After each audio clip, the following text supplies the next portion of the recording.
Bonjour à tous, alors comme promis, on se retrouve pour une nouvelle histoire de sorcière. Aujourd'hui, je vais vous raconter l'histoire de Marie-Dominique R, une sorcière de 1000 ans. Alors, on y va. Comme chacun sait, les croyances dans les sorcières, les voyantes, les maléfices, le mauvais œil, les philtres, le diable subsistent encore de nos jours et on peut supposer qu'elles ne sont pas destinées à disparaître d'aussitôt. Marie-Dominique R naquit aux portes de Milan dans la nuit du 24 au 25 juin, la seule nuit au cours de laquelle, selon la légende, les sorcières sortent de leur cachette et, à cheval sur leur balai, filent avec des cris horribles pour se réunir dans un lieu secret.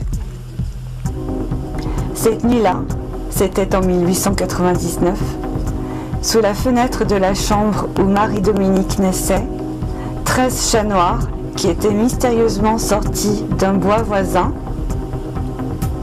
Ils criaient si fort qu'ils couvraient les hurlements de la femme qui était en train d'accoucher. À l'instant où la petite fille ouvrit les yeux, les 13 chats se turent et s'enfuirent dans le bois le plus proche, tandis que la lune, qui avait jusqu'alors inondé la campagne de lumière, disparaissait sous une couche de nuages noirs brusquement apparus. Aussitôt après, un orage éclata, dont on se souvint pendant des années.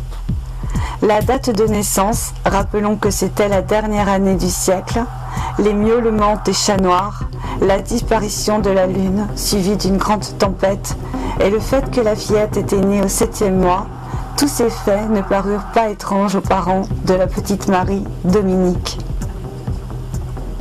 À 20 ans, la jeune fille sentit naître en elle une vocation plutôt insolite. Elle voulut scruter l'avenir. Mais ce n'était pas tout. Elle sentait aussi qu'elle était capable de dompter l'avenir des autres, ou tout au moins d'y apporter des modifications sensibles. Quelqu'un qui avait tout remarqué lui raconta les circonstances étranges dans lesquelles elle était née. Marie-Dominique était sage-femme diplômée. C'était une belle fille qui avait beaucoup de succès. Mais du jour au lendemain, sa vie changea.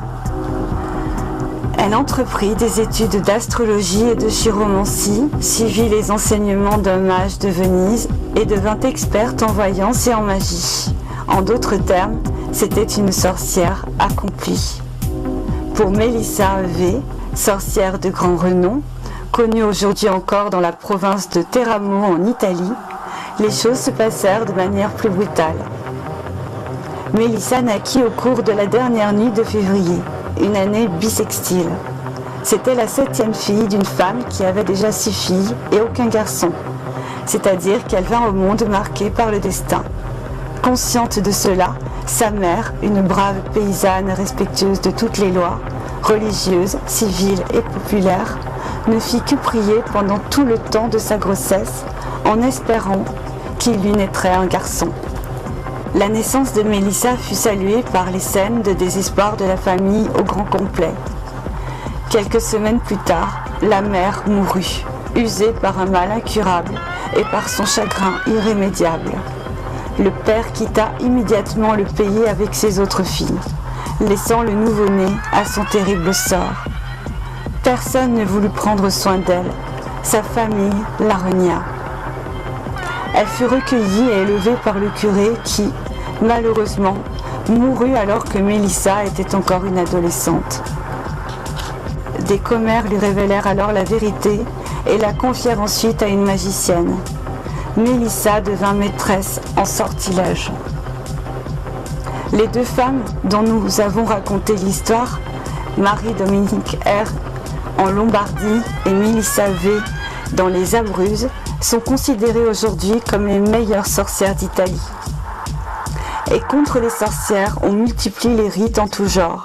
Chaque année, par exemple, les gens de Samnio forment une procession, le curé en tête, pour briser les prétentions des sorcières qui veulent organiser un sabbat sur les lieux où jadis se dressait un noyau légendaire. C'était un noyer que les Lombards du duché de Bénévent vénéraient comme un arbre sacré et que l'évêque Barbato fit déraciner en 663. Cependant, selon la légende, les sorcières continuaient à se rendre, qu'il pleuve ou qu'il vente, aux noyers de Bénévent. Et tous les ans, la population de Bénévent, mêlant le sacré au profane, brûlait les balais, ces torches sont appelées ndochi, au milieu des litanies de la procession. Ainsi, les sorcières, sentant l'odeur de la paille qui brûle, entendant les paroles des psaumes, trépignaient de rage dans leurs clochettes. Donc voilà, là il s'agit d'une histoire, une fois de plus, qui est vraie et qui s'est passée en Italie, puisqu'en Italie, il y a beaucoup de sorcières. D'ailleurs, entre parenthèses, je suis d'origine italienne. Certainement aussi grâce à la culture paysanne, où les paysans restaient très traditionnels dans leur façon de se soigner et faisaient appel en général à des sorcières et autres chamanes qui pratiquaient la magie verte, le soin par les plantes, et puis la divination pour connaître leur avenir, leur futur, tout simplement. C'est vrai qu'en général, les personnes, les petites gens dans les campagnes, conservent généralement plus longtemps leurs méthodes traditionnelles, car ils sont moins influencés en fait par l'allopathie et autres méthodes chimiques qui se sont propagées avant tout dans les villes au départ. Et puis là, depuis quelques décennies, les gens reviennent de plus en plus aux méthodes naturelles, tout simplement parce qu'ils constatent que l'allopathie a des effets secondaires, c'est-à-dire que les médicaments ils vont effectivement vous soigner, mais en contrepartie, ils vont vous diminuer, ils vont vous affaiblir, car au lieu d'améliorer les défenses immunitaires, ils vont les détériorer. A contrario, les plantes renforcent les défenses immunitaires et il faut savoir que chaque plante comporte plusieurs principes actifs. Par exemple, pour la lavande, on distingue une dizaine de principes actifs. Elle a vraiment beaucoup de propriétés, cette herbe aromatique. D'autre part, on se sert aussi des plantes parce que leurs effets, peu importe si vous les utilisez souvent ou non, continuent à être efficace. Par exemple, si vous prenez un antibiotique trop souvent, eh bien, au bout d'un certain temps, votre corps ne va plus le ressentir, car il va créer des anticorps en correspondance avec le dit antibiotique, chose que les plantes ne font pas. Dans le cas d'abcès, par exemple, on va davantage utiliser de l'huile essentielle de girofle ou de lavande. Moi, je me suis rendu compte en fait que la lavande était antiseptique et qu'elle soignait les abcès. Donc, chose que j'avais lu d'ailleurs dans aucun livre. J'avais simplement lu qu'elle était antiseptique et j'en ai déduit que les abcès étant un ensemble de bactéries, eh bien, elle pourrait certainement les soigner. Et effectivement, j'ai soigné à plusieurs reprises un ami qui était victime d'abcès à répétition et la lavande en fait l'a soigné. Donc la girofle est très connue, il faut savoir que la lavande fonctionne très bien également. J'ai pu le tester, j'ai pu m'en rendre compte. De même, si vous coupez par exemple et que vous mettez de l'huile essentielle de lavande dans le bain, eh bien vous pourrez vous rendre compte que votre plaie sera immédiatement rougie par l'huile essentielle. C'est-à-dire que l'huile essentielle va agir de façon intelligente et elle va se rendre là où vous avez votre mal, et le soigner. Et du coup, vous vous rendrez compte dans les heures qui suivent que votre coupure sera quasiment cicatrisée. Tel un aimant, elle est attirée par la douleur et vous la soigne. Donc on voit que les plantes sont vraiment très efficaces.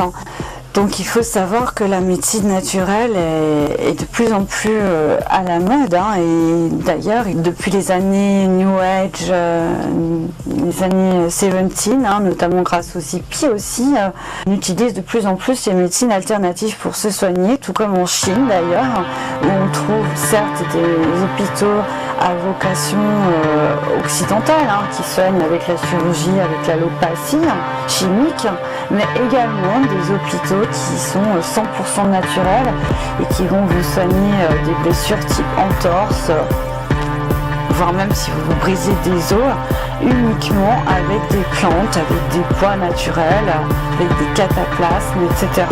Donc c'est 100% naturel. Alors certes, le soin est plus long, mais vraiment ça vaut le coup puisque les gens du coup ils ne sont pas affaiblis par la chimie. Bien, alors pour en venir à notre histoire, comme on peut le voir, donc c'est des histoires vraies qui se sont produites en Italie. Comme on peut le voir, généralement la sorcellerie c'est une vocation. On est sorcière ou on ne l'est pas en somme. Toutefois, c'est pas toutes les sorcières qui se rendent compte qu'elles sont destinées à l'être.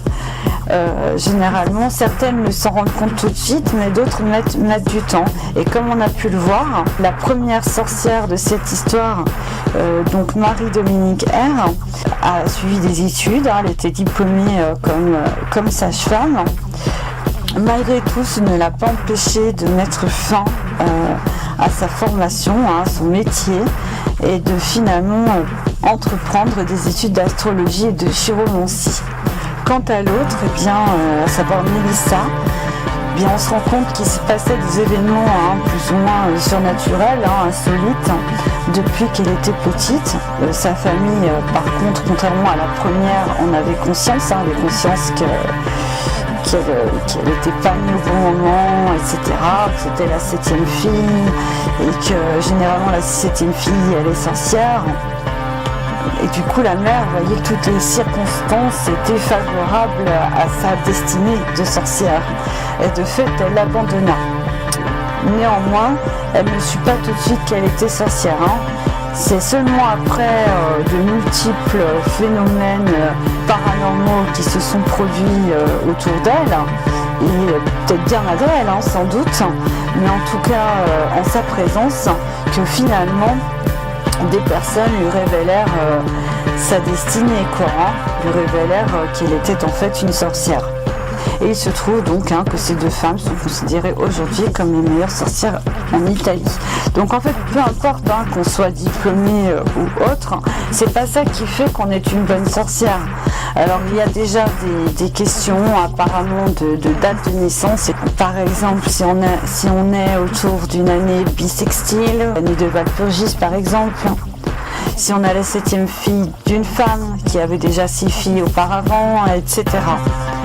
Et pour d'autres, alors il n'y a pas toutes ces circonstances-là, toutefois, elles sont attirées depuis très jeunes par les phénomènes paranormaux, par les sciences paranormales, c'est mon cas. Elles rencontrent, comme par hasard, souvent des sorciers ou des personnes qui la mettent en tout cas dans cette direction. Elles sont en relation avec des esprits. Donc moi, par exemple, j'appartiens à la 2e catégorie.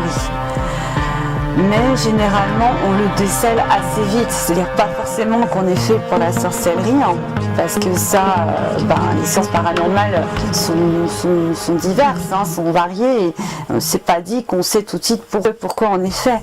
Néanmoins, on a quand même des qualités qui sont en relation avec le domaine de la psychologie, du paranormal. On aura tendance par exemple à plus utiliser son cerveau droit que son cerveau gauche. On sera plus littéraire, plus artiste. On aura tendance à être très sensible, à être empathique.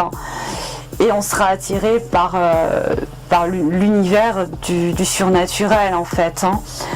Donc si on est déjà comme ça au départ, si lors de son enfance, de son adolescence, on est attiré par ce type d'activité, eh bien ça donne des signes avant-coureurs sur notre destinée de sorcière. Bon, après ça peut être aussi en tant que voyante, en tant que médium, voilà, le but c'est de se trouver. C'est pour ça que la connaissance de soi est fondamentale pour pas perdre son temps, parce que bon, dans cette vie-là en tout cas on n'a qu'une vie, Après les autres vies on se rappelle pas forcément de nos vies antérieures, donc c'est important de faire des activités qui nous plaisent et qui correspondent à nos qualités et à nos performances qui sont faites pour nous tout simplement et qui nous plaisent. C'est très important, et pour y arriver, c'est la connaissance de soi.